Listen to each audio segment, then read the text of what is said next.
Hello दोस्तों, कैसे हैं आप लोग। मैं नागेश कुमार स्वागत करता हूं आपका अपने चैनल गुरुजी नॉलेज वर्ल्ड पर। और आई होप कि आप लोग बहुत अच्छे होंगे, स्टडी प्रॉपरली चल रही होगी। ठीक है, और जो लोग मेरे चैनल पे नए आए हैं वो मेरे चैनल को सब्सक्राइब कर लें। ठीक है, लाइक करें, कमेंट करें और अपने फ्रेंड सर्कल में शेयर करें, क्योंकि मैं आपको प्रोवाइड कर रहा हूँ इंग्लिश की ऑल फॉर्मेट की क्लासेस, चाहे वो एकेडमिक हो, कॉम्पिटिटिव हो, चाहे इंग्लिश स्पीकिंग हो। कॉम्पिटिटिव इंग्लिश के फॉर्मेट में मैं अभी आपको पढ़ा रहा हूँ पार्ट्स ऑफ स्पीच, जिसमें एडवर्ब का टॉपिक चल रहा है। और एडवर्ब में मैंने आपको काफ़ी सारी क्लासेस प्रोवाइड की हैं, डिटेल्ड क्लासेस पढ़ी हुई हैं। हर एक क्लास को मैंने इतनी डिटेल में पढ़ाया है कि कोई भी टॉपिक छूटा नहीं है।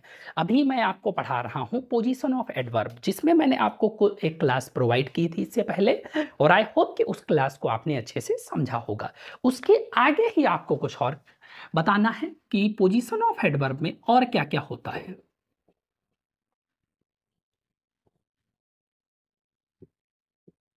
पोजीशन ऑफ एडवर्ब, तो एडवर्ब की पोजीशन को और कैसे हम डिफाइन कर सकते हैं। ठीक है, तो adverb of place, adverb of manner, adverb of time, ये मैंने आपको पहले ही डिफाइन कर दिया था। अब एडवर्ब ऑफ क्वांटिटी की बात करता हूँ। ठीक है, कि अगर क्वांटिटी की बात की जाती है तो उसका यूज हम कैसे करते हैं।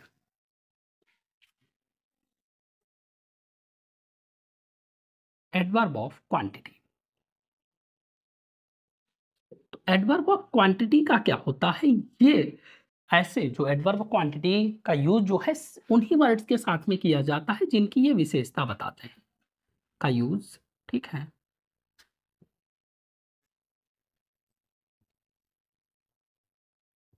उन्हीं वर्ड्स के साथ में के साथ किया जाता है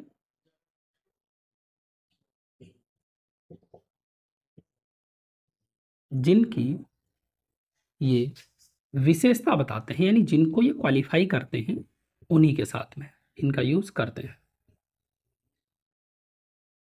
ठीक है, जैसे टू बैड।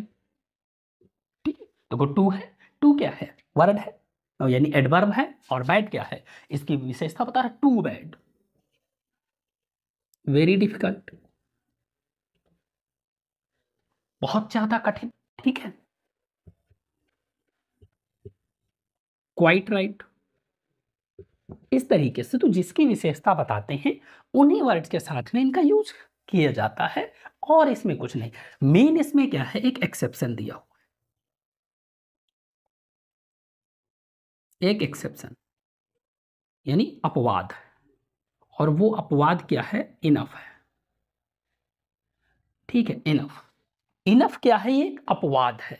तो इनफ का यूज कहां पे किया जाता है, ये किया जाता है पॉजिटिव डिग्री के, पॉजिटिव डिग्री का एडजेक्टिव हो या एडवर्ब हो, इसके साथ में आप इनफ को यूज करते हैं, यानी ये बाद में यूज किया जाता है। यहां पे देखिए सभी में क्या है, पहले आ रहा है एडवर्ब, एडवर्ब क्वांटिटी पहले आ रहा है, उसके बाद में एडजेक्टिव आ रहा है। लेकिन यहां पे क्या है कि यहां पे पहले आएगा इनफ, उसके बाद में। ठीक है, यानी इनफ जो है, सॉरी, बाद में आएगा, यानी वर्ड पहले आएंगे, एडवर्ब या एडजेक्टिव पहले आएगा, उसके बाद में इनफ आएगा। यहां पहले आएगा, यहां बाद में आएगा। जैसे क्या है, इनफ,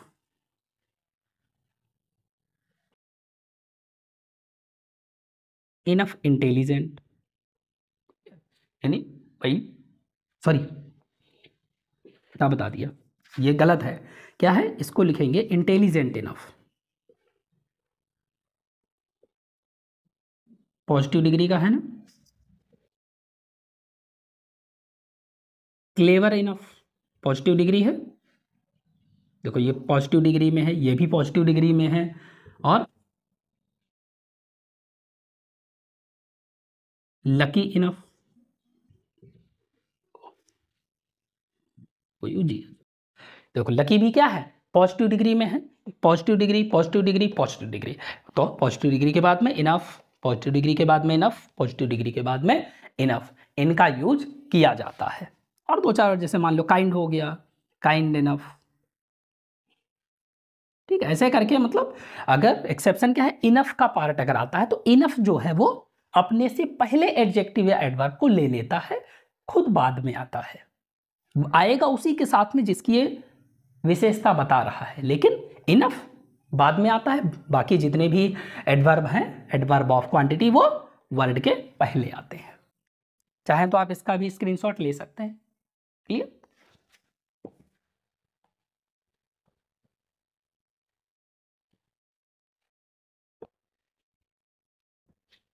आगे देखते हैं। ठीक है, इतनी बात आपको समझ में आई? आई होप कि समझ में आई होगी। दूसरी चीज, अब देखिए इन्फिनेटिव का यूज किया जाता है। ठीक है, इन्फिनेटिव,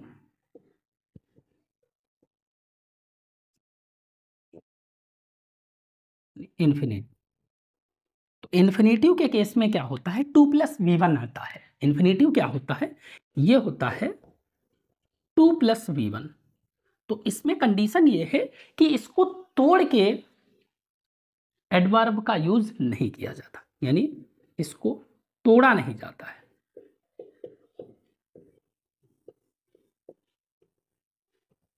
ठीक है, इसको तोड़कर एडवर्ब का यूज नहीं करेंगे, एडवर्ब का यूज नहीं करना। तोड़ के मतलब जैसे he asked me to carefully do it. अब देखिए ये क्या है, टू, और ये क्या है, v1। ये क्या था, इन्फिनेटिव था। ये क्या है, इन्फिनेटिव है। अभी मैंने आपको क्या बताया कि इसको तोड़ना नहीं है, यहां पे हमने क्या किया, इसको तोड़ दिया, ब्रेक कर दिया, तो ये क्या है, रॉन्ग है। ये कैसे होगा, he asked me to do it carefully. Clear? इस तरीके से हम इसको यूज करते हैं। Got it? I hope so. तो ऐसे करके, यानी इन्फिनेटिव को क्या करना है, आपको तोड़ना नहीं है। दूसरी चीज,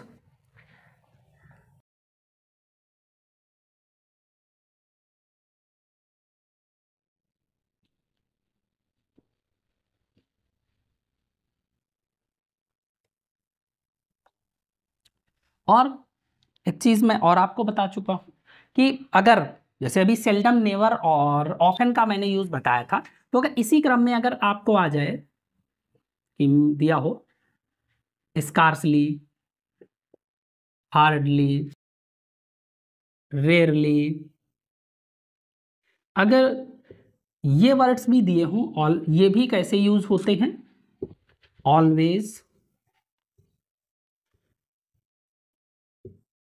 ऑलवेज, नेवर, ऑफन, ये भी इसी तरीके से यूज किए। ठीक है, यानी कैसे, यहां पर भी आपका जो एडवर्ब होता है उनका यूज, यानी इन वर्ड्स का यूज, ये एडवर्ब्स हैं, इनका यूज मेन वर्ब से सब्जेक्ट के बाद, सब्जेक्ट के बाद एंड मेन वर्ब से पहले यूज होते हैं, से पहले।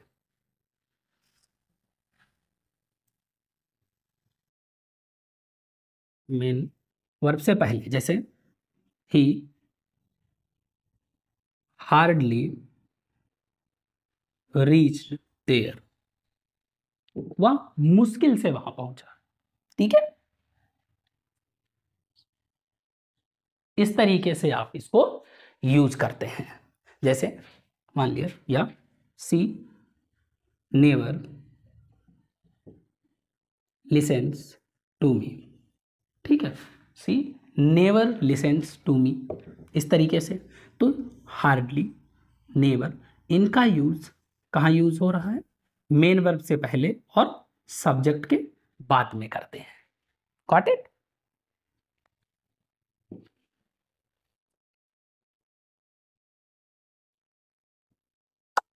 नेक्स्ट देखिए, अगला पार्ट क्या है, इतना समझ में आया कि आपको क्या करना है, जो भी एडवर्ब ऑफ क्वांटिटी है, तो एडवर्ब ऑफ क्वांटिटी जो होते हैं, तो ये ऐसे वर्ड्स होते हैं जिनकी एक क्वालिटी बता रहे, मतलब क्वालिफिकेशन बता रहे होते हैं, विशेषता बताते हैं, उन्हीं के साथ में लगता है इनफ एक अपवाद है।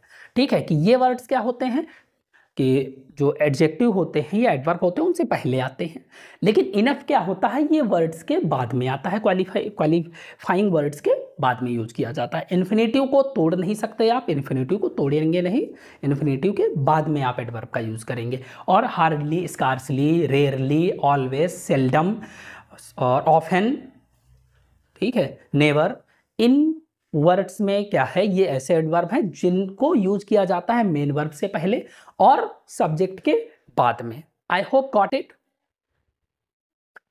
अगर अगली चीज है, जैसे एडवर्ब जो होते हैं, तो एडवर्ब से पहले आप प्रीपोजिशंस का यूज नहीं करते,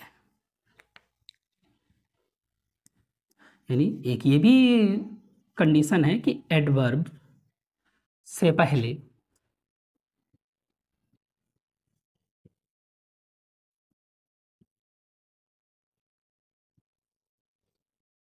प्रीपोजिशंस का यूज नहीं करते।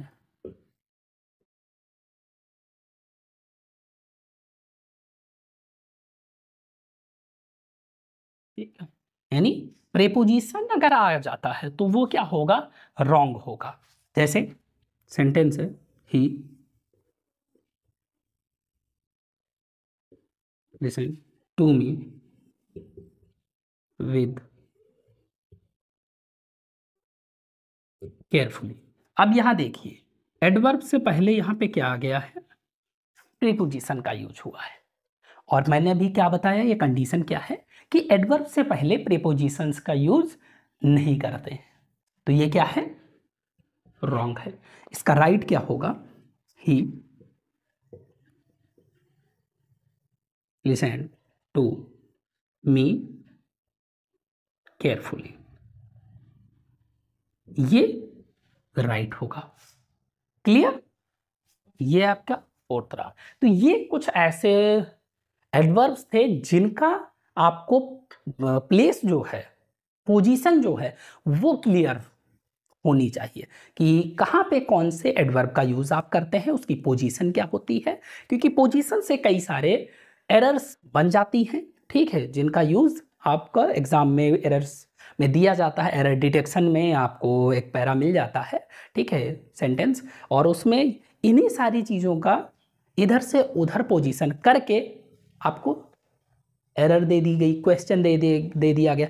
एक बार में आप अगर पढ़ते हैं तो उसको समझ में नहीं आता, अगर आपने डीपली पढ़ा नहीं है तो पोजीशन जो है वो डीपली अंडरस्टैंड करनी है, अच्छे से समझना है कि आपने जो भी देखा है, जो भी आपने समझा है, पढ़ा है, उसको अच्छे से क्लियर रखें कि हाँ किस वर्ड की पोजीशन, किस एडवर्ब की पोजीशन कहाँ पर है। अगर आपको इसकी नॉलेज है तो आप नॉर्मली आराम से एरर को टिक कर लेंगे, आराम से एरर को फाइंड कर लेंगे और क्वेश्चन राइट हो जाएगा। सो इतना काफ़ी है। अब अगर आप मेरे चैनल पे नए हैं तो चैनल को सब्सक्राइब जरूर करें और अपने फ्रेंड सर्किल में शेयर करें, ठीक है, लाइक करिए। और अगर कोई क्वेरी है, कुछ भी क्वेश्चन है आप पूछना चाहते हैं तो कमेंट करिए, and you can also message me on my Instagram and Facebook, the link is also given in the description of the video. ठीक है, अगर आप चाहें तो डायरेक्ट कांटेक्ट कर सकते हैं, and also the playlist is given, तो प्लेलिस्ट दी हुई है, जितनी भी मैंने क्लासेस अभी तक पढ़ाई हैं, चैनल पे विजिट करके आप मेरी प्लेलिस्ट को वॉच कर सकते हैं। आराम से आप इंग्लिश की सारी क्लासेस देख सकते हैं। So thank you friends, have a nice time.